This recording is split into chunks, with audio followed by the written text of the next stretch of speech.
saan may isang hostage-taking drama na nagaganap. Teka, Miss ha, sandali lang.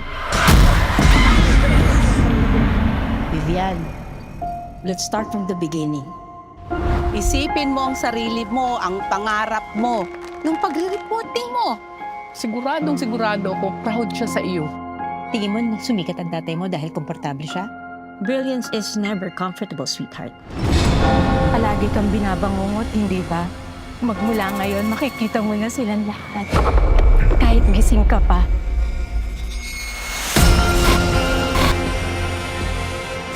Ano ka nangyayari sa'yo? May nangyari sa akin. Merong nagbukas sa akin. Nakakakita na ako ng multo. Dahil sa punyetang bracelet na yan. Pag nakipagsayaw ka sa demonyo, hindi ka natitigil ng sayaw hanggat sabihin niya. Yung mga sumpa-sumpa na yun, nasa utak mo lang yung lahat. Ginagawa ko yun ng lahat ng to para ibunyag ang katotohanan. Nausog ako, nasumpa ako, di ba?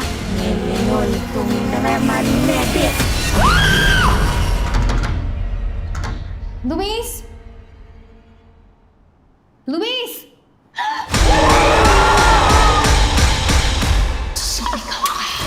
Wala akong kasalanan! Hindi ako pumatay sa kanila! Lumaban ka nga! Hindi yan yung Ma'am Vivian na nakilala ko. Akala niyo ba bakit mahirap kami ay titiklop kami? Papasok siya sa utak mo at doon kanya ang bubulong!